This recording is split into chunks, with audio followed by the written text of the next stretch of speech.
Hola a todos, bienvenidos a un nuevo episodio de este podcast. Hoy vamos a hablar sobre algo que nos afecta directamente a la seguridad de nuestras construcciones, las normas técnicas complementarias de seguridad estructural en edificaciones. Y para ello tenemos con nosotros al arquitecto Leonardo. Bienvenido y gracias por acompañarnos. ¿Qué tal, Ania? Muchas gracias por la invitación. Es un placer estar aquí y tener la oportunidad de hablar sobre un tema tan importante para la seguridad en la construcción.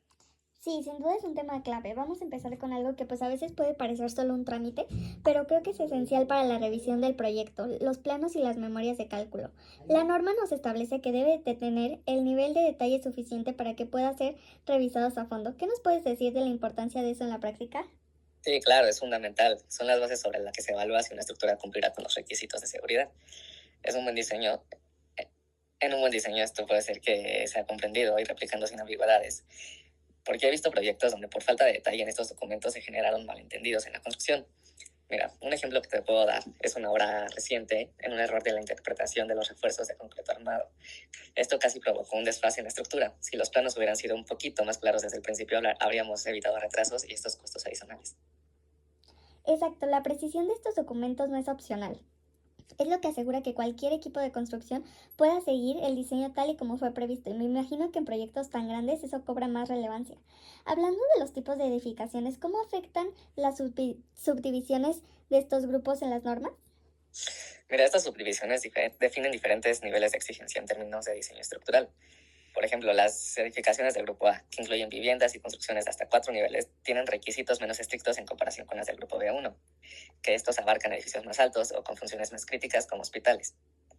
En el grupo B2 es aún más demandante, pues incluye una estructura esencial para la infraestructura urbana, como pueden ser puentes o edificios de emergencia. Y en un hospital, por ejemplo, no solo se busca que el edificio no colapse en un sismo, sino que siga funcionando durante y después del evento. Claro, porque en un hospital la falla sería devastadora, ¿no? Ahora uno de los temas que más curiosidad me causa es la investigación del subsuelo. ¿Por qué es tan importante y cómo se lleva a cabo todo este proceso? Tengo entendido que esta investigación sirve para la fase de las cimentaciones, ¿no? Sí, sí, sí. En México tenemos una gran variedad de suelos, desde terrenos firmes hasta zonas con arcillas, y cada tipo de suelo se comporta de manera muy diferente.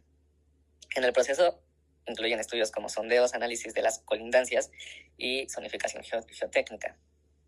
Mira, te voy a poner un ejemplo. En una zona sísmica como la Ciudad de México, no es lo mismo cimentar en la zona del lago que en zonas más sólidas como Santa Fe. El terreno en zona del lago tiende a amplificar los movimientos sísmicos, por lo que se requiere una cimentación mucho más profunda y resistente. Entonces esa investigación es como una radiografía al suelo antes de empezar a construir. Sí creo que es muy importante definir la zona en la que estás trabajando. Lo he visto mucho en mis clases. En cuanto al diseño sísmico, ¿cuáles son los principales retos que enfrentas al diseñar pensando en los sismos recurrentes en México? Mira, se diseñan para dos tipos de sismos. La norma establece que debemos considerar tanto los sismos frecuentes que pueden causar daños leves como aquellos que son menos probables para potencialmente devastadores. El objetivo es que la estructura resista a ambos, pero de manera diferente. Por ejemplo, en los sismos frecuentes buscamos que el edificio sufra daños menores que pueden repararse, pero en un sismo extremo, el enfoque es evitar el colapso total, aunque la estructura pueda quedar seriamente dañada. Un buen ejemplo que te puedo dar fue el sismo del 2017, porque muchos edificios modernos tuvieron deformaciones visibles, pero lo más importante es que no se colapsaron, salvando a muchas vidas. Aún así, algunos de estos edificios quedaron inutilizables y requirieron reparaciones muy costosas. Sí, yo creo que aquí entra totalmente el balance que se debe de tener entre el costo y la seguridad y poner pues en la balanza que es lo más importante, ¿verdad? Bueno, ¿y tú crees que todas las edificaciones cumplen realmente con estos estándares? Pues mira, lamentablemente, en muchos casos hay una brecha entre lo que dice la norma y lo que se hace en la práctica, sobre todo en construcciones pequeñas, porque en proyectos grandes como centros comerciales o edificios gubernamentales se suele respetar la norma al pie de la letra, pero en el caso de casas o edificios de pocas plantas, a veces se pasan por alto ciertos requerimientos, ya sea por falta de conocimiento o por ahorrarse muchos costos. Sí, yo creo que esto es muy preocupante porque al final del día todos estamos expuestos a estos riesgos sísmicos. Y bueno, para el diseño del viento según la norma se dividen en cuatro tipos según su sensibilidad. ¿Cómo se aplican estas categorías? Ajá, sí, mira, las estructuras están clasificadas en los tipos de 1 a 4, en donde las del tipo 1, como edificios bajos o de gran masa, no son muy sensibles a las ráfagas. Pero conforme vamos avanzando hacia las del tipo 2 y 3, que estas ya son estructuras más esbeltas como torres o edificios altos, la sensibilidad aumenta. No solo sienten las ráfagas de corta duración, sino que pueden generar fenómenos como remolinos de aire.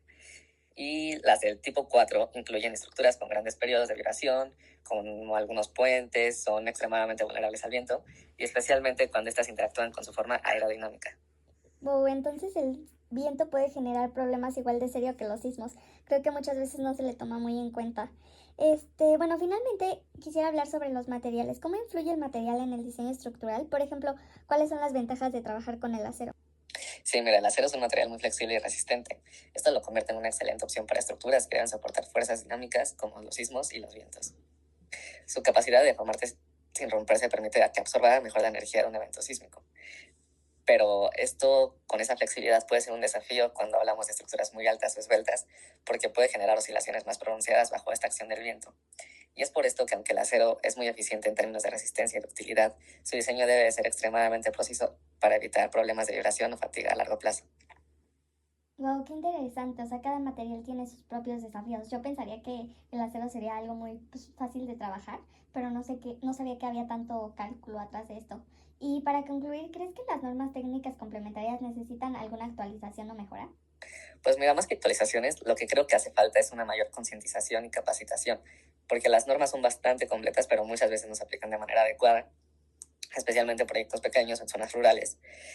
Entonces, yo propondría más programas de formación para constructores y mayor rigor en la supervisión de las obras, porque no solo se trata de cumplir con la norma, sino de entenderla y aplicarla correctamente para garantizar la seguridad de todos.